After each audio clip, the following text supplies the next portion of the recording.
أعوذ بالله من الشيطان الرجيم. بسم الله الرحمن الرحيم. اقرأ باسم ربك الذي خلق. خلق الإنسان من علق. اقرأ وربك الأكرم. الذي علم بالقلم. علم الإنسان ما لم يعلم. ہماری آیت نمبر کتنی ہو چکی ہے؟ 47 نا. یہ رکوع کمپلیٹ نہیں ہوا تھا. ٹھیک ہے، کس کی باتیں چل رہی ہے؟ نوح علیہ السلام کی نا. اور بات ابھی کمپلیٹ نہیں ہوئی ہے، اور وہ پیچھے گزر چکا ہے نا، کہ کس طرح انہوں نے اللہ تعالیٰ سے کہا کہ جب حضرت نوح علیہ السلام کشتی میں لے کے سوار ہو کے جب جا رہے تھے تو انہوں نے اپنے بیٹے کو بھی کہا کہ کشتی میں آ جاؤ. تو اس نے کیا کہا؟ ہاں میں ابھی پہاڑ پہ چڑھ جاتا ہوں، ابھی وہ مجھے بچا لے گا. پھر دیکھے ایک موج آئی جو ان کے بیٹے کو پورا، اور نوح علیہ السلام خود دیکھ رہے تھے. ٹھیک ہے، اور اس کے بعد پھر انہوں نے اللہ تعالیٰ سے شکوہ کیا. تو پھر کہ اللہ تعالیٰ یہ تو کیوں، اللہ تعالیٰ کیا وعدہ تھا کہ میں تمہارے گھر والوں کو بچاؤں گا. تو کہیں تو میرے گھر والا ہے. ابھی ہم لوگ بھی کیا کہتے ہیں اپنی اعلیٰ اولاد کو، اپنے گھر والوں کو کیا کہتے ہیں؟ گھر والا کہتے ہیں نا. کیا کہتے ہیں؟ باہر والا کہتے ہیں، پڑوسی کہتے ہیں. ہاں تو کیسے انہوں نے، اللہ تعالیٰ تو نے تو کہا تھا نا کہ تمہارے گھر والوں میں سے ہوگا. تو اللہ تعالیٰ نے کیا جواب دیا؟ ہاں گھر والوں میں سے نہیں. کیوں کہا ایسا اللہ تعالیٰ نے؟ ہاں اس کا عمل کیسا تھا؟ اس کے گھر والوں جیسا نہیں تھا نا. ایک ایماندار انسان کی طرح نہیں تھا، ایک مومن کی طرح نہیں تھا. ایسا نہیں تھا کہ وہ کافر تھا. کافر تھا وہ، ایک پیغمبر کا بیٹا کافر ہو ہی نہیں سکتا ہے. نوح علیہ السلام کی، ہاں نوح علیہ السلام کی بیوی کافر تھی. پیغمبر کی بیوی کافر نہیں ہو سکتی. لوط علیہ السلام کی بیوی بھی کافر نہیں تھی. لیکن ان کی دلچسپیاں، ان کا اٹھنا بیٹھنا، ان کی محبت کس کے ساتھ تھی؟ غیروں کے ساتھ تھی نا. حدیث میں آتا ہے نا، ہر وہ شخص اس کے ساتھ ہوگا جس سے وہ محبت کرتا ہے. یعنی ہر انسان اس کے ساتھ ہی اٹھایا جائے گا جس سے وہ محبت کرتا ہے نا. مع من احب ایسا کر کے آتا ہے. یہ میں ابھی یاد بتاؤں گی آپ کو، اس میں عربی کے الفاظ ہے حدیث کے، میں ابھی یاد آئے گا تو بتاتی ہوں. بہرحال کہنے کی کیا مطلب ہے، آگے یہ پہلے نوح علیہ السلام کا ہم دیکھ لیتے ہیں، اس کے بعد دو چار باتیں انشاءاللہ کر لیں گے. آیت نمبر 48 دیکھ لیتے ہیں. اعوذ باللہ من الشیطان الرجیم، بسم اللہ الرحمن الرحیم. اب جب کشتی میں سوار ہو گئے، کشتی جودی پہاڑ پر لگ گئی تو کیا ہوا، کیا حکم ہوا؟ قیلا، کہا کیا گیا، یا نوح، اے نوح، اہبط، اتر جاؤ، بسلام، سلامتی کے ساتھ، منا، ہماری طرف سے. یعنی اے نوح تم کیا کرو، سلامتی کے ساتھ اتر جاؤ. کہاں اتر جاؤ؟ اب جب کشتی لگ گئی نا تب کیا کرنا ہے، اب پانی سب اتر گیا، پانی سب واپس چلا گیا تو حکم ہوا کہ تم اب اتر جاؤ. وبرکات، برکت ہو علیکا تم پر، وعلی امم، اور ان امتوں پر، ممن ماں کا جو تمہارے ساتھ ہے. یعنی کس پر برکت ہو؟ ہاں جو تمہارے ساتھ ہے. اور وَأُمَمٌ، اور کچھ امتیں جو ہے، سَنُمَتِّعُهُمْ، سا ان قریب، نہ ہم، متا فائدہ، ہم ان کو. کیا ترجمہ کریں گے؟ ہاں ان قریب ہم فائدہ دیں گے ان کو. کن کو؟ جو اس کے پہلے جو ذکر کیا، وَأُمَمٌ، یا جو کچھ جو امتیں ہیں ان کو بھی ہم فائدہ دیں گے. ثم پھر، یمسہم، انہیں مس کرے گا، انہیں پہنچے گا، منا، ہماری طرف سے، عذاب علیم. کیوں بھائی، کیوں ایسا کہا گیا ہے؟ کچھ لوگوں پر تو اللہ تعالیٰ کی برکت رہے گی، کچھ لوگوں کو اللہ تعالیٰ پھر کیا کرے گا، دردناک عذاب دے گا. کیوں؟ کیا نوح علیہ السلام کی قوم جو بچ کر آئی تھی، کیا وہ سارے آگے چل کے مسلمانی تھے، مومن تھے؟ ہاں نہیں، ظاہر سی بات ہے. جو قوم بچ کر آئی وہ آگے چل کے انہوں نے بھی پھر شرک کیا، کفر کیا. تو جو ایمان پر قائم رہے گا، جو مومن رہے گا، اس پر اللہ تعالیٰ کا وہ رہے گا نا، رحمت رہے گی، برکت رہے گی.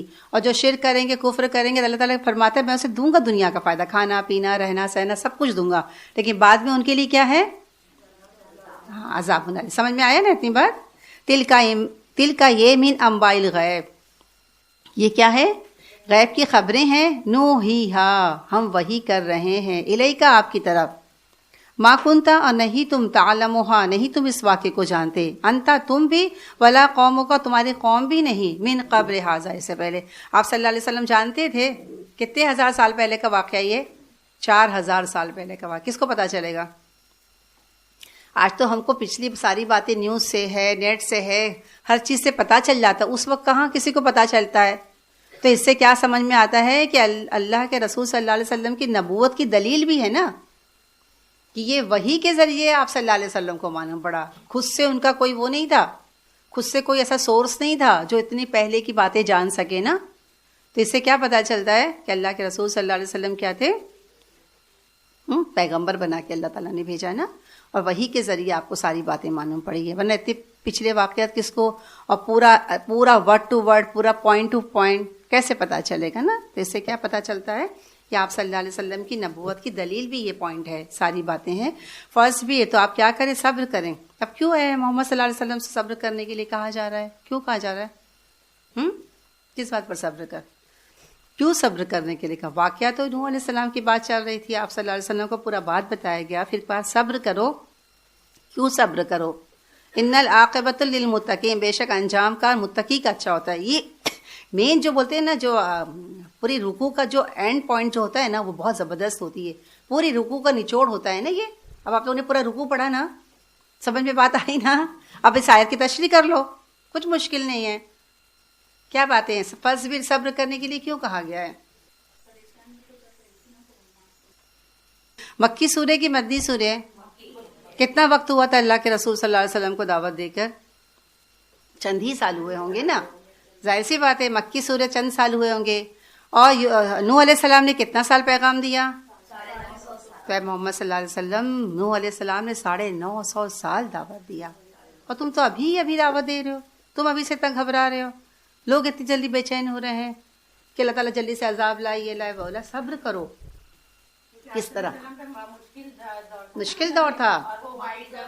ہاں، یہ بہت مطلب کچھ صورتیں ہیں جس کے جب نازل ہو آپ صلی اللہ علیہ وسلم جیسے بہت زیادہ ٹینشن میں اور پریشانی میں، اور بہت زیادہ بولتے ہیں نا کہ بڑھاپا آپ کو آنے لگا تھا.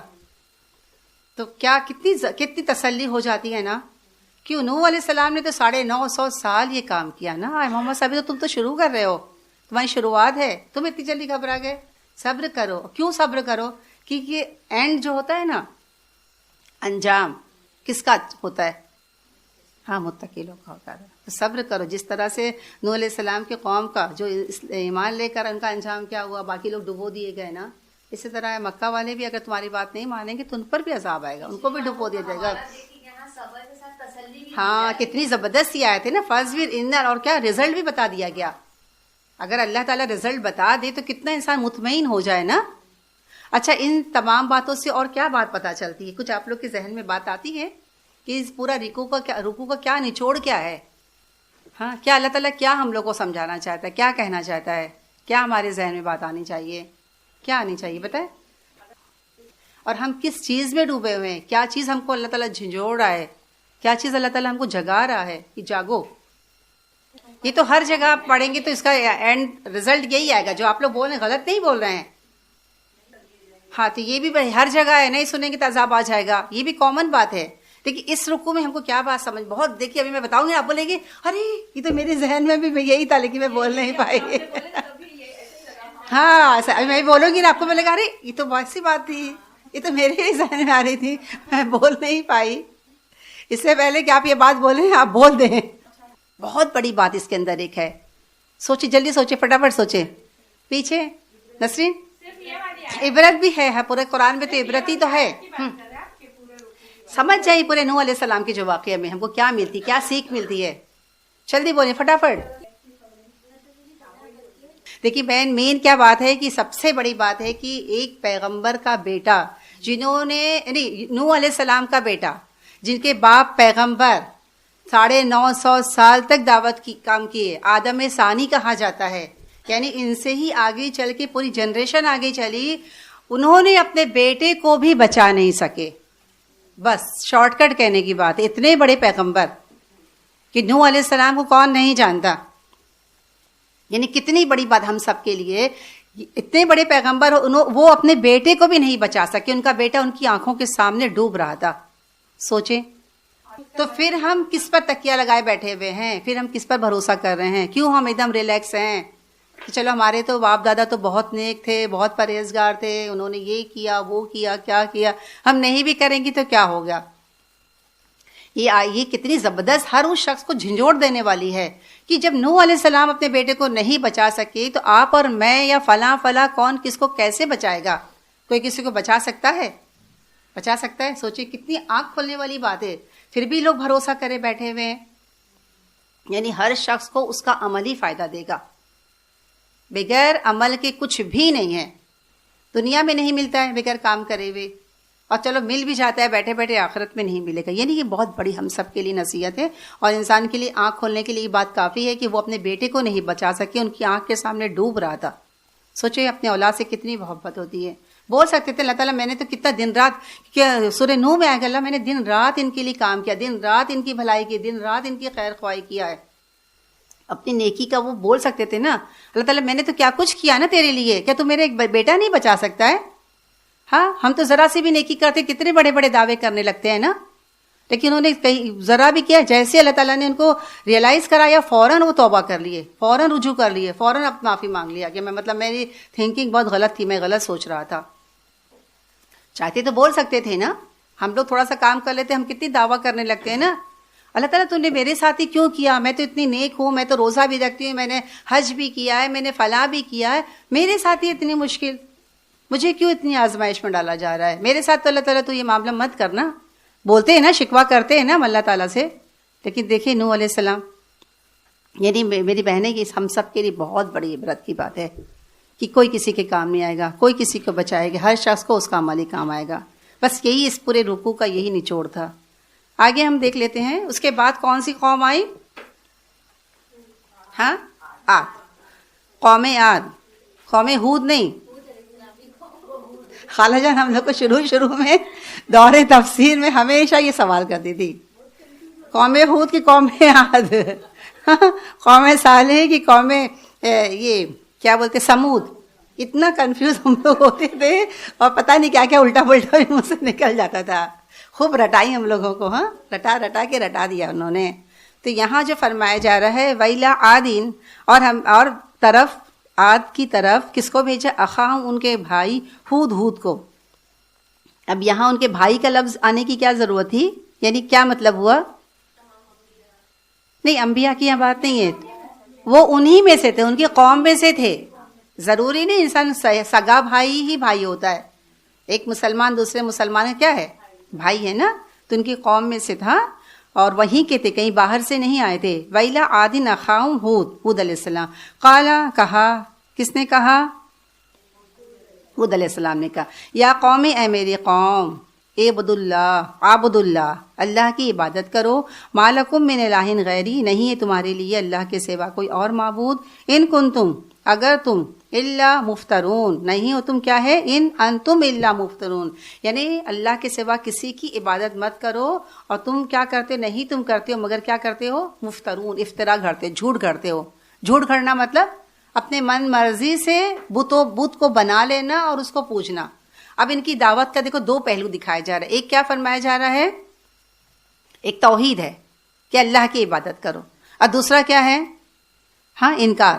یعنی تبلیغ کا کام جب کرنا چاہیے نا تو دونوں باتیں واضح کر دینا چاہیے. پہلے بات پازیٹیو سے شروع کرنا چاہیے, ہاں نیکی سے, اچھائی سے شروع کرو, بعد میں امر بالمعروف پہلے دینا چاہیے, نہیں انل منکر بعد میں دینا چاہیے. ایک بات تو یہ سمجھ میں آتی ہے. اور دوسری بات, کسی کو دعوت دینا ہے تو پہلے صحیح بات بتا دو, پھر جو تم کرتے ہو اس کو جھنجھوڑ بھی دو کہ دیکھو تم کیا کر رہے ہو, تم کس کو پوج رہے ہو, کس کی عبادت کر رہے ہو, کس کو گھڑ رہے ہو. ہاں مفترون, یعنی جب تمہارا جو دل چاہا. عرب کے بارے میں تو یہ آتا تھا کہ یہ لوگ جہاں راستے میں جاتے تھے کوئی خوبصورت سا پتھر مل جائے اس کو لے لیتے تھے, اس کو تراش لیتے تھے, اس کو بت بنا لیتے تھے, اس کو پوجنے لگتے تھے. آج جو لوگ مورتی بناتے ہیں اور کیسی خوبصورت, آپ لوگوں نے کبھی غور کیا ہے کتنی حسین خوبصورت آنکھیں دیکھیں گے, ناک دیکھیں گے, فیس دیکھیں گے, وہ خود کی گھڑی ہوئی ہے نا. آپ اس کو جتنا چاہے اچھا گھڑ لیں, جتنی چاہے خوبصورت آنکھ بنا لیں, جتنا چاہے اچھا منہ, جتنے چاہے زیور اس پہ پہنا دے, جتنا اٹریکٹیو بنا لے نا، خود کی گھڑی ہوئی چیز ہے نا. ہاں تو جو بتایا جا رہا ہے کہ تم اس کو پوچھتے ہو جو خود سے تم گھڑتے ہو. افطرا یعنی دونوں پہلو انہوں نے سامنے رکھ دیا.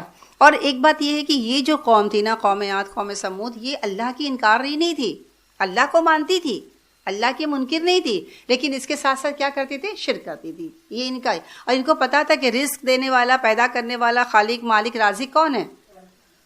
ان کو یہ پتا تھا کہ ان کے بت یہ سب نہیں کرتے ہیں، یہ بھی ان کو پتا تھی. اس کے باوجود بھی وہ کیا کرتے تھے؟ ان کی عبادت کرتے تھے. تو اور اس کے بعد یہ ہے، اور ایک پوائنٹ اس میں یہ بھی سمجھ میں آتا ہے کہ انسان کا عقیدہ جب صحیح ہوگا نا تب عمل صحیح ہوگا. اگر عقیدہ ہی غلط ہے عمل صحیح ہوگا؟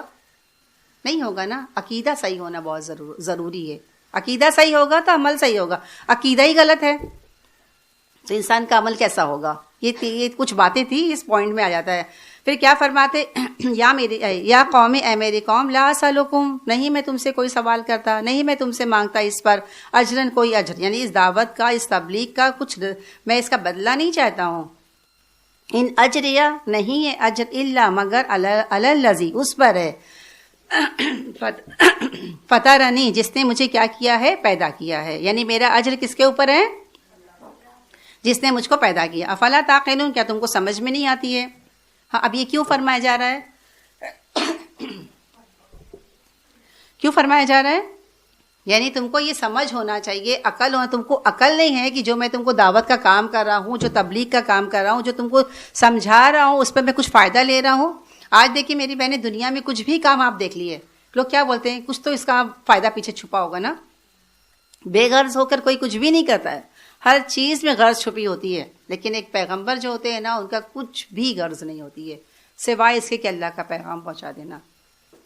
تو یہاں یہی فرمایا جا رہا ہے، تم کو عقل سمجھ میں نہیں آ رہی ہے کہ میرے پیچھے نہ کوئی غرض ہے، نہ کوئی مطلب ہے، نہ میں تم سے کچھ لینا چاہ رہا ہوں، نہ میرا کوئی فائدہ ہے، نہ اپنی دکان چمکا رہا ہوں، نہ میرا کوئی بزنس میں بڑھنے والا. کیا ہے میرا؟ کچھ بھی تو نہیں ہے نا، بے غرض ہوں. اور اگر مجھے کچھ اجر چاہیے تو کس سے چاہیے؟ اللہ تعالیٰ سے چاہیے جس نے مجھے پیدا کیا ہے. افلا تعقلون، تم کو عقل سمجھ نہیں آتی ہے؟ اور جتنے بھی پیغمبر آئے نا، سب کا یہی ایک پیغام تھا. اور یاد رکھیے، کبھی بھی دین کا کام اگر انسان کرنے کے لیے اٹھے نا تو بے غرض ہو کر کرنا چاہیے، تبھی افیکٹو ہوتی ہے آپ کی تحریک. ورنہ اگر غرض چھپی رہ جائے گی نا. اور خالہ جان نے تو ہم لوگ کو شروع سے یہ بات اتنی گھول گھول کے پلا دیا ہے نا کہ کبھی بھی کوئی بھی کسی طرح کا بھی کوئی بدلہ دینا چاہے پڑھانے کا، یہ جو چیز کا، یا بھلے وہ بہت محبت سے بھی دیں، اور کبھی ان سے مطلب ہے نا یہ اس کا دنیا میں مطلب لینا ہے ہم کو بدلہ، ایسی بات نہیں ہے. کس سے لینا ہے؟ اور ایک بات تو مجھے اکثر کبھی یاد آتی ہے، تو مجھے سوچ کے مجھے خالہ جان جس سبق کو ہم لوگ کو ہمیشہ سمجھائے، ہمیشہ سکھائی، ہم لوگ مطلب بولتے ہیں نا گھٹی میں پلا دیا کہ کبھی لینا نہیں، کہ بدلہ دنیا میں نہیں، کہ حد سے حد انسان کیا دے گا. جب وہ بحرین چھوڑ کر آ رہی تھی، لوگوں نے انہیں کیا کچھ دینا چاہا، سونے، وہ ہر چیز، قیمتی سے قیمتی چیز، لیکن انہیں کوئی چیز کو مطلب انہوں نے لیا نہیں. ظاہر سی بات ہے، وہاں سب بڑے بڑے رئیسوں کی بیویاں آتی تھیں معلوم پڑھنے کے لیے، تاجر کی بیویاں آتی تھیں، اور کیا کچھ ان لوگوں نے دینا چاہا ہوگا نا. خالہ جان نے کبھی بھی نہیں لیا. اور یہی چیز ہم لوگوں کو یہ بات سکھائی کہ لینا ہے اجر، اس کا کوئی انکار نہیں. اور ایک دن مجھے یاد آ رہا ہے، ابھی بات پہ مجھے اچانک یاد آ گیا، دور تفسیر کی بات تھی، اور کوئی کلاس کی خاتون تھی، اچھی بہت پیسے والی تھی.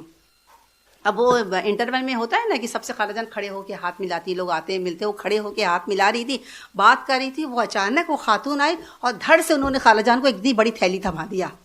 اب سارا مجمع بیٹھا ہوا ہے، دور تفسیر آپ لوگ اٹینڈ کرے ہوں گے نا، سارا. اب خالہ جان یہ سوچی کہ میں اس کو واپس کروں کہ اپنے پاس رکھوں، ان کو جیسے سمجھ بھی نہیں آیا نا. اب کوئی انسان اچانک تھما دے، اتنا بڑا کوئی تحفہ کر کے، اس میں کپڑا تھا، وہ ان کو تھما دی خالہ جان کو. خالہ جان نے پٹ سے اس کو پکڑ لیا.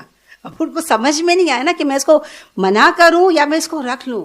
اور ان کو اتنی شرمندگی، اتنا ان کو خراب لگا کہ پورے مجمع میں انہوں نے ان کو تھمایا اور انہوں نے خالہ جان نے اس کو پکڑ لیا. وہ کہہ رہی تھی کہ مجھے سمجھ میں نہیں ہے کہ میں اس کو کیا کروں.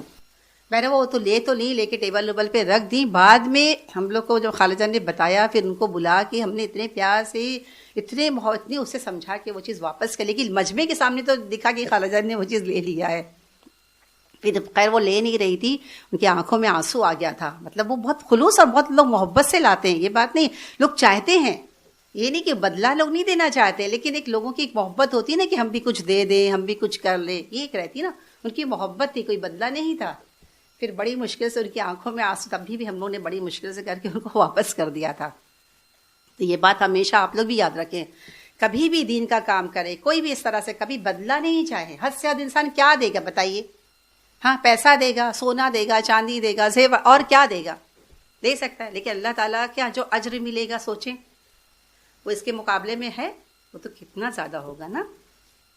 تو یہ ہمیشہ سوچ کے یہ کام کریں کہ اللہ سے اس کا بدلہ چاہیں گے، اس کا اجر اللہ تعالیٰ سے ملے گا. تو ایک پیغمبر کیا اس کی دعوت کا یہی ہے نا کہ الذی فطرنی افلا تعقلون. اچھا آگے دیکھتے ہیں، وَيَا قَوْمِ، اے میری قوم، استغفروا، کیا کرو؟ استغفار کرو، ربکم، اپنے رب سے، ثم، پھر، توبو، توبہ کرو، الیہ، اس کی طرف. یعنی دو تم کو کام کرنا ہے تو تمہیں کیا فائدہ ہوگا وہ آگے بتایا جا رہا ہے. کیا ہوگا؟ یرسل السماء، ہاں کیا ہوگا؟ اللہ تعالیٰ بھیجے گا آسمان سے، علیکم، تم پر، مدرارن، کیا چیز ہے؟ بارش، بہت زیادہ، بہت برسنے والی بارش. وَيَزِدْكُمْ، اور اضافہ کرے گا، قوتاً، قوت میں، اِلیٰ قوتکم، قوت پر قوت میں اضافہ کرے گا، یعنی مزید قوت، قوت پر مزید قوت کا اضافہ کرے گا. وَلَا تَتَوَلَّوْا، اور تم نہیں پلٹو، نہیں منہ پھیرو، مجرمین، مجرم بن کر. دیکھیے میری بہنیں، یہاں دو باتیں آتی ہیں کہ اے میری قوم استغفروا. دیکھیے تو استغفار اور توبہ یہ کیا چیز ہے؟ کیا دونوں ایک ہی چیز ہے؟ ہم لوگ کو کیا سمجھ میں آتا ہے توبہ اور استغفار کا؟ دونوں ایک ہی سمجھتے ہیں نا. کیا سمجھتے ہیں آپ لوگ توبہ اور استغفار کو؟ دیکھیے تین کیٹیگری آپ لوگ ادھر ہو گئے نا. ایک تو استغفار اور توبہ کو الگ الگ سمجھتے ہیں، ٹھیک ہے. کون کون لوگ سمجھتا ہے یہ دو الگ چیزیں؟ دیکھو کون صحیح ہے اس میں؟ توبہ استغفار ایک ہی ہے. کون بولتا ہے نہیں؟ کون بولتا ہے یہ دو لفظ ہے؟ پہلے چلے جلدی سے ہاتھ اٹھائیں فٹافٹ. میں اس لیے آپ لوگ کو اس طرح پڑھا تاکہ انشاءاللہ تعالیٰ آپ لوگ کبھی بھولیں گے نہیں زندگی میں. کون بولتا ہے کہ دو الگ لفظ ہیں؟ صرف تم اکیلے ہو. اکثریت دیکھ لو تمہارا ساتھ نہیں دے رہی ہے. ہاں چلو چلو بس. ہاں آپ بولیے. میں ایک صرف میرے سوال کا جواب دیجیے مجھے. ہاں پہلے میں دو کا پوچھ رہی ہوں، ابھی آپ لوگ کا بھی نمبر ہے. دو ہے؟ اچھا ماشاء اللہ. کتنے لوگ بول رہے ہیں؟ ہاں کچھ لوگ ایسے ہاتھ رکھتے ہیں، اس کا کیا مطلب ہوتا ہے؟ چند لوگ ایسے جو کہتے دو الگ ہے، ٹھیک ہے. کچھ کیا کہتے ہیں دو ایک ہی ہے. کون لوگ کہتے ہیں وہ ہاتھ اٹھائیں. کچھ لوگ کہتے ہیں دونوں ایک ہی ہے. اب کچھ کیا کہتے ہیں کس کو سمجھ میں ہی نہیں آ رہا کہ دونوں ایک ہے کہ دو ہے، ٹھیک ہے. تو وہ لوگ تو مبارکباد کے قابل ہے جو اس دو کو دو سمجھتے ہیں. ہاں سبحان اللہ. جو اس دو کو دو سمجھتے ہیں، جو ایک سمجھتے ہیں وہ بھی کلیئر ہو جائے گا. جو بیچارے کنفیوز ان کا تو پوری طریقے سے کنفیوژن دور ہو جائے گا. دیکھیے سب سے پہلے استغفار کا مطلب کیا ہوتا ہے؟ ڈھانپنا. ڈھانپنا مطلب کیا؟ جیسے گندگی لگی ہوئی آپ اس کے اوپر پینٹ مار دیں، چونا مار دیں، کلر کر دیں، وہ چیز چھپ جاتی ہے نا. تو استغفار کا مطلب ہوتا ہے چھپا لینا، ڈھانپ لینا. یعنی اللہ تعالیٰ جو میرے پچھلے گناہ ہیں اللہ تعالیٰ تو اسے چھپا دے، تو اسے ڈھانپ دے، تو اسے ختم کر دے. اب ختم ہو گیا پچھلا، اب آگے کی زندگی پڑی ہے نا. حج کر لیا تو کیا مطلب ہو گیا؟ ختم. پچھلے ختم. ہاں بولتے حج کرنا مشکل نہیں ہے لیکن حج کو سنبھالنا مشکل ہے. نیکی کر کے اس کو بچانا مشکل ہے. نیکی کرنا بھی کوئی مشکل کام نہیں ہے لیکن اس کو بچانا مشکل ہے. اب استغفار کر کے پچھلے گناہ ڈھانپ لیے، ہو گیا. اب کیا فرمایا جائے؟ توبو. توبو کا کیا مطلب ہوتا ہے؟ توبہ کرنا، پلٹنا، رجوع کرنا، اپنا رخ اللہ کی طرف کرنا کہ اللہ تعالیٰ میں تیری طرف رخ کرتا ہوں، تیری ہی طرف رجوع کرتی ہوں، تیری ہی طرف میرا چہرہ ہے. اللہ تعالیٰ تو اب مجھ کو اس پر قائم رکھ، جو پچھلے گناہ ہو گئے اس کو معاف کر دے اور آگے جو زندگی اس پر مجھے قائم رکھ. یہ ہے توبہ اور استغفار کا مطلب. سمجھ میں آ گئی بات کہ نہیں سمجھی؟ سمجھ میں آ گیا نا. اسی لیے توبہ استغفار اور توبہ. استغفر اللہ ربی من کل ذنب واتوب الیہ. اللہ تعالیٰ میرے تمام گناہوں پر میں استغفار کرتی ہوں، معاف کر دے. واتوب الیہ، اب میں تیری طرف رجوع کرتی ہوں، تیری طرف مخاطب ہوں، تیری طرف رخ کرتی ہوں، تیری طرف اپنا چہرہ کرتی ہوں. اللہ تعالیٰ اب مجھ کو اپنی ہی طرف قائم رکھ. جب انسان اللہ کی طرف قائم رہے گا، سیدھے راستے پر رہے گا اللہ کی طرف، تو پھر یہاں وہاں ڈاماڈول نہیں ہوگا، پھر اس سے گناہ نہیں ہوں گے. تو اپنے اس کو قائم رکھنے کی بھی دعا کرنی چاہیے. ایک تو جو کیا اس پر ندامت، اب جو کر رہے ہیں اس پر قائم رکھ اور آئندہ نہ کرنے کا عہد. یہ 3 چیزیں ہیں. بار بار لوگ بولتے ہیں توبہ بنی کس کے لیے ہے؟ گناہ کرتے جاؤ توبہ، ایک تھپڑ یہاں مارو، ایک تھپڑ وہاں مارو، پھر گناہ کرو، پھر ایک تھپڑ زور سے، وہ تو تھڑ مارتے ہیں نا، توبہ توبہ توبہ توبہ، پھر گناہ کرتے ہیں، پھر مارتے ہیں. یہ ایک الگ بات ہے کہ انسان سے خطا ہو جاتی، بار بار معافی مانگ لینا چاہیے، لیکن جان بوجھ کر گناہ کا ارتکاب کرنا یہ منع ہے نا. اب یہ سمجھ میں آ گیا تو کہاں کیا فرمائے؟ استغفار کرو، توبہ کرو الہی اس کی طرف. تو تم کو فائدہ کیا ہوگا؟ کیا رزلٹ آئے گا؟ کہ اللہ تعالیٰ تم پر بہت زیادہ بارش برسائے. اور یہ بہت بڑی چیز ہے. آج ہم لوگ اس کی قدر نہیں کرتے ہیں نا بارش کی، کیونکہ ہم کو تو نل سے پانی مل جاتا ہے نا، اس لیے ہم اس کی. لیکن پہلے کے زمانے کے لوگ، یہ پانی پوری زندگی کا دار و مدار تھا. پانی اگر نہیں برسا نا تو سمجھو پوری زندگی ختم، پانی برسا تو سمجھو ساری نعمت مل جائے گی. یہ بہت بڑی چیز ہے. اور اس کے بعد مدرادن، درون سے ہے، یعنی بہت زیادہ خیر اور بھلائی کے لیے لفظ استعمال ہوتا ہے. اس کا جو روٹ ورڈ ہے نا درون ہے، یعنی خیر اور بھلائی، بہت زیادہ خیر بھلائی. جیسے بولتے ہیں نا لائٹ جل گئی تو کیسے روم میں پوری روشنی ہو گئی، ہاں پورا روم جگمگا اٹھا نا، اس کے لیے بھی درون کا لفظ آتا ہے. اور بارش ہوتی ہے تو ہر چیز دھل جاتی ہے، ہاں. اور یہ سبزہ اگتا ہے، جانوروں کو پانی مل جاتا ہے، پولوشن ختم ہو جاتا ہے، فضا صاف ہو جاتی ہے. یعنی بہت سارے اس کے فائدے ہیں نا. تو تم کو یہ ساری چیزیں ملے گی. اور قوت پر قوت مطلب کیا؟ یعنی جو اللہ تعالیٰ نے جو تم کو نعمت دی ہے اس میں مزید اضافہ ہوگا. ایک تو یہ بات ہو گئی، جو مادی تم کو چیز ملی اس میں مزید پلس ہوتے جائے گا. اور دوسری بات کیا ہے؟ روحانی سکون ملے گا. ایک جو قوت پر قوت، ایک تو سمجھو کہ جو سامنے نظر آ رہا ہے، طاقت ہے، قوت ہے، نعمت ہے. اور دوسری چیز کا تم کو روحانی سکون ملے گا. دیکھیے میری بہنیں، بہت سے لوگوں کے پاس دنیا کی ساری دولت ہو جاتی ہے نا، لیکن کو سکون ہوتا ہے. وہ نرم، بولتے ہیں نا ملائم مخمل کے بستروں پر لیٹے رہتے ہیں اور کروٹیں بدلتے رہتے ہیں نا. اور وہ ایک مزدور کو آپ دیکھیں گے روڈ پہ، فٹ پاتھ پہ لیٹا بے خبر سکون کی نیند سو رہا ہے. دیکھا آپ لوگوں نے کبھی ایسا منظر؟ ہے نا. کتنا سوچیں. ایک کہ بولتے ہیں نا دل کا سکون بہت بڑی چیز ہے، روح کا سکون. اگر انسان کو سکون نہیں ہے نا تو کچھ بھی آپ کے پاس نعمت ہو جائے، کتنی بھی چیزیں. ہاں مطلب انسان اگر بے چین ہو جائے، سکون نہیں ہونا، تو بولتے جس کے پاس سکون ہے اس کی زندگی غلط ہو جاتی ہے. اور جو انسان غریب ہے، کچھ بھی نہیں ہو، کھانے کے لیے کم ہے، لیکن اگر اس کی روح سکون ہے نا تو یہ بہت بڑی چیز ہوتی ہے. روحانی سکون کی بھی بہت. ہم تو جسمانی غذا کی تو خوب دعا کرتے ہیں نا، اللہ تعالیٰ یہ رزق دے دے، وہ چیز دے دے، وہ ساری چیزیں ہم نعمت مانگتے ہیں اور مانگنا بھی چاہیے اللہ تعالیٰ سے. لیکن روح کا سکون، قلب کا سکون، یہ بہت بڑی چیز ہے. یہ جس کو مل گئی نا یہ بہت بڑی نعمت ہے. تو یہاں ایک معنی یہ بھی ہوتا ہے کہ روحانی سکون. اس کے بعد ہے ولا تتولوا، اور نہیں تم منہ پھیرو مجرمین بن کر. یعنی مجرمین بن کر تمہیں کیا کرنا ہے؟ ہاں پلٹنا نہیں ہے، منہ نہیں پھیرنا ہے، بلکہ اللہ تعالیٰ سے توبہ استغفار کرتے رہنا ہے. قالو، انہوں نے کہا، یا ہود، اے ہود، ما جئتنا، تو ہم نہیں تو آیا، نہیں دی تو نے لایا، ببینا، کیا تم نے نہیں لائے ہمارے پاس؟ ہاں کوئی نشانی نہیں لائی. یہ ہمیشہ ہر پیغمبر کے ساتھ نشانی مانگی جاتی تھی نا. تم تو آئے ہو ہمارے پاس، کوئی نشانی بھی نہیں لا رہے ہو. وما نحنو، اور نہیں ہم کیا ہے؟ بتارکی، چھوڑنے والے، کس کو؟ آلہتنا، کیوں ہم نہیں چھوڑیں گے اپنے معبود کو؟ ان قولک، تیری بات سن کر. یعنی تم کتنا بھی کہو، کتنا بھی بولو، کتنا بھی بکو، کتنا بھی کچھ کرو، ہم تمہاری بات سننے والے نہیں ہیں. ہاں وما نحنو لکا، اور نہیں ہم تجھ پر بمؤمنین، ماننے والے، ایمان لانے والے. یعنی کتنی دیکھی ایک دم صاف ہٹ دھرمی کی بات ہے نا. تم کچھ بھی کر لو، کچھ بھی کر لو، ہم تمہاری بات ماننے والے نہیں، سنیں گے ہی نہیں. کوئی تم نشانی لاؤ. اب کیا نشانی چاہیے؟ بار بار کیا ان کا کردار، ایک پیغمبر کا کردار، ایک پیغمبر کا اخلاق، ایک پیغمبر کا طریقہ، ایک پیغمبر کی پچھلی زندگی، کیا کوئی کم نشانی ہوتی ہے انسان کو ایمان لانے کے لیے؟ لیکن نہ ماننے والے تو نہیں، ان کو تو کیسی نشانی چاہیے؟ جس کو دیکھ کے بولتے ہیں نا کہ انسان اقرار ہی کرے گا. یعنی ایسا معجزہ جس کو دیکھ کر ہر کافر شخص بھی ہاں کہہ دے گا. تو پھر اللہ تعالیٰ کی تو مشیت یہ نہیں ہے نا. پھر تو دنیا بنانے کا پھر تو یہ مقصد نہیں رہ گیا نا. یہ وہ ہی ایسی نشانی ہے کہ انسان غور کرے تو ایمان لائے. ہاں اور اللہ کا کلام، کیا یہ کم معجزہ تھا؟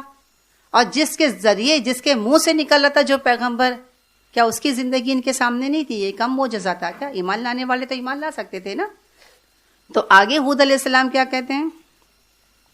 ان نقول، نہیں ہم کہتے، الا، مگر کیا ہے؟ ای طرح کا. اچھا آگے وہ لوگ ہی کہتے ہیں ان نقول، نہیں ہم کہتے، الا، مگر کیا کہتے ہیں؟ ای طرح کا. کیا مطلب ہو گیا؟ بادو آلہاتنا، یعنی ایک طرح کا جو تمہارے ساتھ یہ جو معاملہ ہو رہا ہے، جو تم یہ بہکی بہکی باتیں کر رہے ہو، جو یا تم اس طرح سے پریشان ہو، اور جو لوگ پریشان ہیں جو ایمان لائے ہیں، یہ کیا ہے؟ بعضو آلہاتنا، ہمارے بعض معبود کی کیا ہے؟ بسوئن، برائی ہے، بد دعا ہے. یعنی آج جو تم بہکی بہکی باتیں کر رہے، تم لگتا ہے تم نے ہمارے معبودوں کے ساتھ کیا کیا ہے؟ گستاخی کیا ہے. اور اس کے بدلے میں آج جو یہ بولتے ہیں نا، جو بزرگان دین ہیں، اگر ان کے بارے میں کوئی اگر کچھ کہہ دیتا ہے، یا جو لوگ جا کے اس طرح چڑھاتے ہیں، لوگ اگر کچھ بولتے ہیں نا، تو وہ بعد میں کیا کہتے ہیں معلوم ہے؟ تم ہمارے بزرگان دین کو برا بھلا کہتے ہو نا، تبھی تم کو ایسا ہوا ہے، تبھی تم کو ان کی مار پڑی ہے، تبھی تم کو ان کی بد دعا لگی ہے. تو وہ لوگ کیا کہتے تھے؟ آج تم یہ بہکی بہکی باتیں کر رہے ہو، جو طرح سے آج تک تمہاری عزت تھی، آج تم کو ستا رہے ہیں، پریشان کر رہے ہیں، پتھروں کی بوچھار ہو رہی ہے، گالی دی جا رہی، کیوں کرا جا رہا ہے؟ کہ ہمارے معبودوں کی تم پر بد دعا ہے. یعنی کیسے الزام لگانا نا. تو ہود علیہ السلام کیا کہتے ہیں؟ اور یہ الزام تو آپ صلی اللہ علیہ وسلم پر بھی لگا تھا نا. یہ مطلب ان کی باتیں ایک دم جیسے بولتے ہیں نا، کاہن والی ہے، پاگل جیسے ہیں، بہکی بہکی باتیں کرتے ہیں. آج تم اور کھانے کو نہیں ہے، اتنے پریشان ہیں، تو کیوں ہے؟ تم نے ہمارے معبودوں کی برائی کرے ہو نا، ان کو برا بھلا کہے ہو. قالا، تو کیا کہتے؟ انی، بے شک میں، اشہد اللہ، بے شک میں کیا ہوں؟ ہاں، گواہ بناتا ہوں. کس کو؟ اللہ کو. اور کس کو؟ واشہدو، اور تم بھی گواہ رہنا، انی، کہ میں بری ہوں اس سے، مما تشرکون. یعنی کیا مطلب؟ اتنی بات سن کر بھی تو انسان تھوڑا سا وہ ہو جاتا ہے نا، بولتے ہیں نا متزلزل ہو جاتا ہے نا، کہ پتہ نہیں مجھے آگے اس کو کنٹینیو کرنا ہے کہ نہیں کرنا ہے. یعنی انسان دیکھے جب کام کرتا ہے اور سامنے والا بار بار اس کو انکار کرتا ہے، رد کرتا ہے، ہاں پریشان کرتا ہے، تو ایک انسان تھوڑا سا ڈگمگا جاتا ہے نا. دیکھیے اس پر کتنے کانفیڈنس سے کہہ رہے ہیں کہ کوئی بات نہیں ماننا نہیں کرو، تم کو جو الزام لگانا لگا لو، میں تو اللہ کو گواہ بناتا ہوں، تم بھی گواہ رہنا کہ جس چیز کو تم پوچھتے میں اس سے بری ہوں. یعنی قرآن میں بھی آج آتا ہے نا کہ قل آمنت باللہ. کبھی بھی یاد رکھیں، اگر انسان یہ کہہ دے کہ میں اللہ پر ایمان لایا، ثم استقاموا، یعنی اللہ پر ایمان لا کر پھر اس پر ایک دم مضبوطی سے جم جاؤ، خواہ ساری دنیا تمہارے پیچھے پڑ جائے، لیکن پھر اس سے ہٹنا نہیں ہے. تو ایک پیغمبر کا بھی رویہ ایسے ہی تھا نا، آمنت باللہ ثم استقاموا، اللہ پر ایمان لانا پھر قائم ہو جانا. مطلب یہ استقامت بھی بہت بڑی چیز ہے، اس کی بھی دعا کرنا چاہیے. جیسے ہم کلاس میں آتے ہیں نا، تو یہ مت سوچیں کہ بھائی میں تو ہوں، میں تو آئی جاتی، اپنے اوپر کچھ نہیں. اللہ تعالیٰ سے دعا کرتا ہے اللہ تعالیٰ استقامت دے. کب ہمارا ذہن بھٹک جائے، کب ہم گھر کے ماحول میں بیزی ہو جائیں، کب ہم اللہ تعالیٰ ہم کو مصروف کہیں اور مصروف کر دے. تو اس کلاس میں آنے کی بھی ہر وقت استقامت کی دعا کرنا چاہیے. آپ دیکھتے ہیں نا، ایڈمیشن ہوتا ہے تو کتنے لوگ رہتے ہیں، بعد میں کتنے بچ جاتے ہیں، کتنے کم، آدھے سے زیادہ 100 لوگ کی تعداد رہ چکی ہے، بعد میں 20 25 30. تو استقامت سب کو نہیں ملتی ہے نا. یہ اللہ تعالیٰ کی بولتے ہیں نا، ہم سب پر رحمت ہے، ہم لوگ کی خوش نصیبی ہے کہ اللہ تعالیٰ نے ہم سب کو استقامت دیا ہے، اور اللہ تعالیٰ آگے بھی استقامت دے نا. اس بات کی بہت زیادہ دعا کریں. ہاں، یا مقلب القلوب ثبت قلبی علی دینے، اے دلوں کو پھیرنے والے. دل بولتے ہیں نا، دل اللہ تعالیٰ کی 2 انگلی کے درمیان میں ہے نا، کب پلٹ جائے کب یہ ہو جائے. تو اللہ تعالیٰ ہم کو ایک دم ثابت قدم رکھے نا. تو کیا کہتے ہیں؟ میں اس سب سے بیزار ہوں جو تم شرک کرتے ہو، من دونہ، اس کے سوا، یعنی اللہ کو چھوڑ کر، فقیدونی، ٹھیک ہے تم ہم کو نقصان پہنچا لو، جو چال چلنا ہے چل لو، جمیعاً سب مل کر چال چل لو، ثم پھر لا ینظرون، مجھے مہلت بھی مت دو، جو کرنا ہے کرو، جتنا ستانا ہے ستا لو، جتنا پریشان کرنا ہے کر لو، سب کر لو، تم سب مل کر کر لو، لیکن میں کیا ہوں؟ انی توکلت علی اللہ، میرا کس پر توکل ہے؟ اللہ پر ہے. ربی، جو میرا رب بھی ہے، و ربکم، تمہارا رب بھی ہے. ما من دابتی، نہیں ہے کوئی دابہ، کوئی جاندار، الا مگر ہوا وہ، آخذن، کیا کیا ہے؟ وہی ہے اللہ جو ہر جانور کو پکڑا ہے، بنا، کیا لکھا؟ سیاتھا، کیسے پکڑا ہے؟ اس کی چوٹی سے. مطلب کیا؟ اس کی ہر جاندار، ہر جو بولتی ہے نا، جو جس کو زندگی ہے، جو بولتی ہے نا زی روح والی، جو بھی جاندار ہے، ان سب کی پیشانی کس کے ہاتھ میں ہے؟ ان سب کی چوٹی کس کے ہاتھ میں ہے؟ ہاں، وہ سب اللہ تعالیٰ کی مٹھی میں ہے نا. جب تک چاہے زندہ رکھے، جب چاہے مار دے. تو تم کیا، تمہارے جو معبودان باطل ہے وہ سب بھی اللہ کی مٹھی میں ہے نا. اگر وہ انسان کی اگر شکل میں ہو تو، پر پتھر کی ہو تو الگ بات ہے. یعنی ہر چیز کس کے قبضے قدرت میں ہے، یعنی ایک طریقے سے بولے قبضہ قدرت. چوٹی مطلب کیا ہو گیا؟ پورا کنٹرول کس کا ہے؟ اللہ تعالیٰ کا ہے. ان ربی، بے شک میرا رب کیا، اللہ صراط مستقیم، میرا رب کیا ہے؟ صراط مستقیم پر ہے. اس کے تو سمجھے صراط مستقیم کا مطلب ایک تو مطلب یہ ہو گیا ہے کہ اللہ نے مجھے کس پر رکھا ہے؟ سیدھے راستے پر رکھا ہے. اور دوسرا مطلب ہے جو شخص سیدھے راستے پر رہے گا اللہ تعالیٰ کی اس کی مدد آئے گی. اور تیسرا مطلب کیا ہو گیا ہے کہ اللہ تعالیٰ عدل و انصاف کے صراط مستقیم پر ہے. یعنی اللہ تعالیٰ ہر ایک کے ساتھ عدل کرے گا. کسی کو ایسا نہیں کہ کسی کو زیادہ سزا دے دے، کسی کو کم دے دے. اللہ تعالیٰ کی عدل ہے، اللہ تعالیٰ صراط مستقیم پر ہے، اللہ تعالیٰ عادل ہے. فَإِن تَوَلُّوا، پھر اگر تم منہ پھیرتے ہو، فقط تو تحقیق أَبْلَغْتُكُم، میں نے تمہیں پہنچا دیا، ما ارسلتُ، جو کچھ جس چیز کے، ما ارسلتُ بہ، جس چیز کے ساتھ میں بھیجا گیا ہوں، جس پیغام کے ساتھ بھیجا گیا ہوں، وہ سب میں نے کیا کیا؟ الیکم، تمہاری طرف، سب میں نے تمہیں پہنچا دیا ہے. وَيَسْتَخْلِفُ، اور کیا کرے گا؟ خلیفہ بنائے گا، پیچھے لائے گا، ربی میرا رب، قومن، کوئی بھی قوم، غیرکم، تمہارے علاوہ. پھر کیا کرے گا؟ اگر تم بات نہیں مانتے ہو تم کو ہٹا کے کوئی دوسری قوم کو تمہاری جگہ پہ لے آئے گا.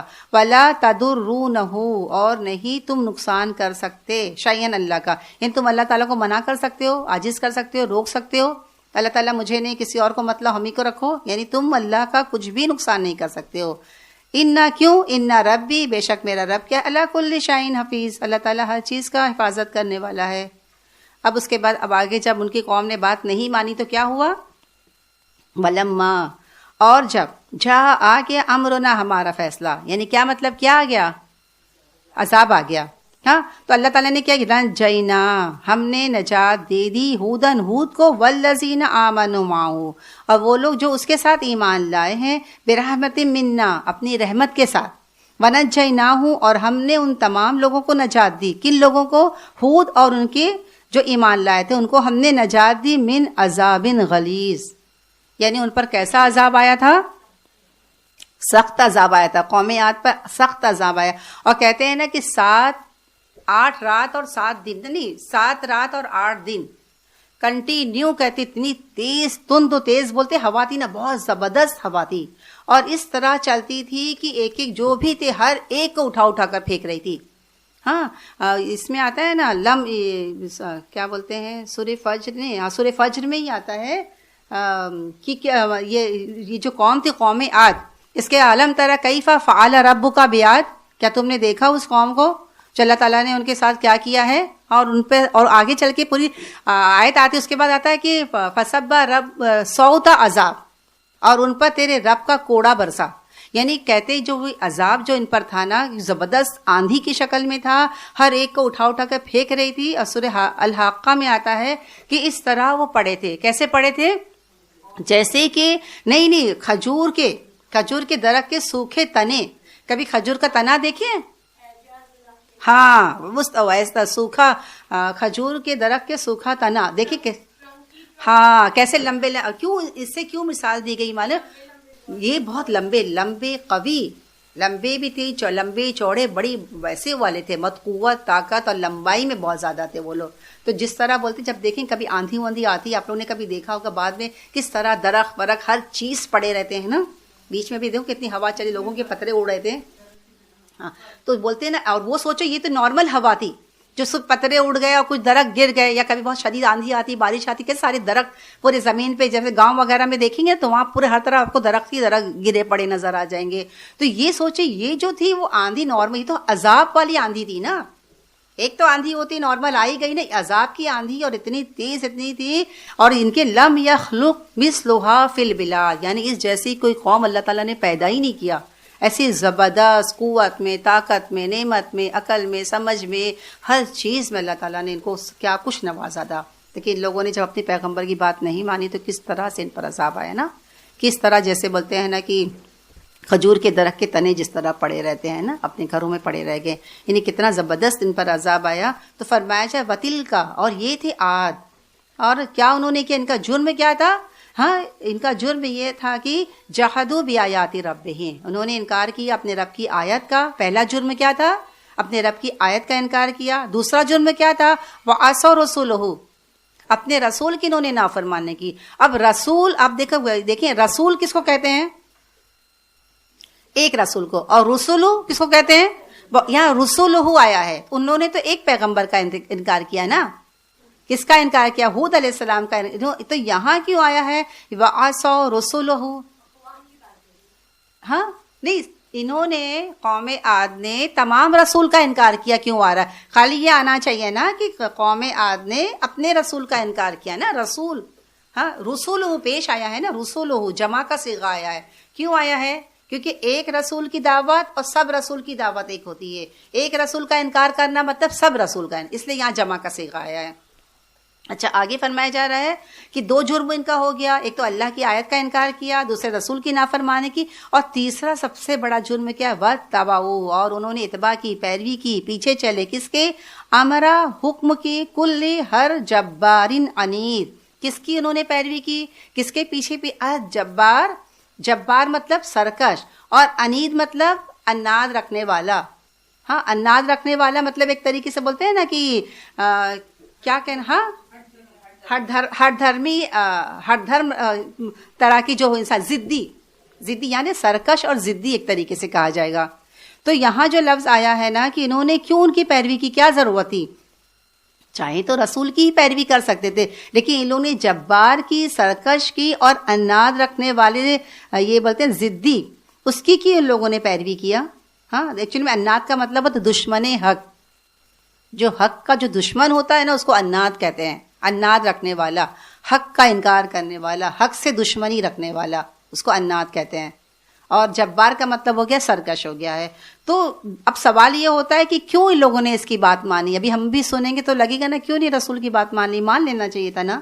تو بات یہ میری بہنیں، جو رسول جو آتے بہت پیسے والے نہیں ہوتے، بہت مالدار، کوئی بادشاہ یا بہت بڑے لیڈر یا بہت بڑے، ویسے نہیں آتے کہ ایک حکم دے لوگ مان لیں. وہ کیسے ہوتے تھے؟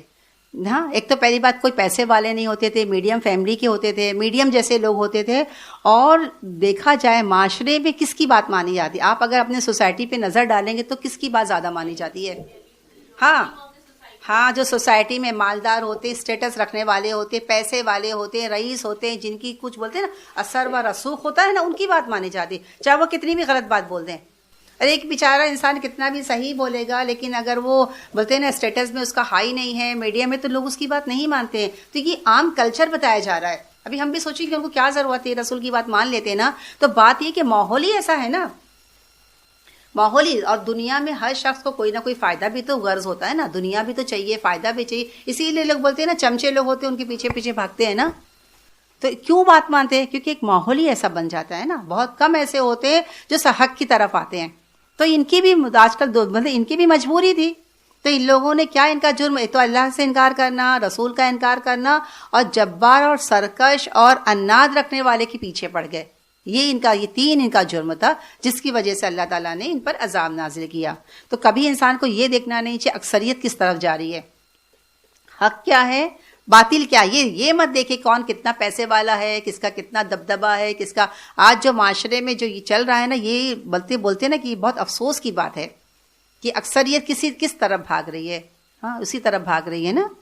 تو فرمایا جا رہا ہے وَأُتْبِعُوا، اب رزلٹ کیا ہے، عذاب بھی آ گیا اور پیچھے لگا دیا گیا کیا، فی ہذہ دنیا کی زندگی میں لعنت. اب کیا ہو گیا کہ دنیا کی زندگی میں ان کے پیچھے کیا لگا دی گئی ہے، لعنت لگا دی. مطلب کیا مطلب ہو گیا، دنیا میں بھی بے عزتی، رسوا. آج بھی دیکھیں قوم عاد کا ذکر ہو رہا تو آپ کیسے یاد کر رہے ہیں ان کو، کیسے یاد کر رہے ہیں؟ ہاں بہت اچھے سے یاد کر رہے ہیں. کتنی ویسے بولتے ہیں نا، ویسے نظر سے خراب انداز سے انسان یاد کر رہا ہے نا. ایک طریقے سے لعنتی ان پر ہے نا. اور پھر یوم القیامت، اور یہ قیامت کے دن تک یہ لعنت ان کو پیچھا نہیں چھوڑے گی. اور لعنت کا ایک مطلب ہوتا ہے اللہ کی رحمت سے دوری. دنیا میں بھی ان کو اللہ کی رحمت نہیں ملی، کس طرح سے ان پر عذاب آیا، اور پھر آخرت میں بھی ان کے ساتھ یہی معاملہ ہوگا. فرمایا جائے الا، یاد رکھو، سنو، ان عاد، بے شک عاد، کفروا ربہم، اپنے رب کا انکار کیا. الا، سن رکھو، خبردار رہو، بعدا لیعاد مطلب عاد کے لیے، لی کے لیے ہے، عاد مطلب قوم عاد کے لیے دوری ہے. کس چیز کی دوری ہے؟ ایک تو لعنت ہے، خیر و بھلائی سے دوری ہے، جنت سے دوری ہے، اللہ کی رحمت سے دوری ہے نا. ہاں اور یہ کون تھی؟ قوم ہود، یعنی ہود علیہ السلام کی جو قوم تھی، جو قوم عاد تھی، اس پر اللہ کی لعنت ہے، ہر چیز سے دوری ہے. چلیں، واخر الدعوانا ان الحمد للہ رب العالمین.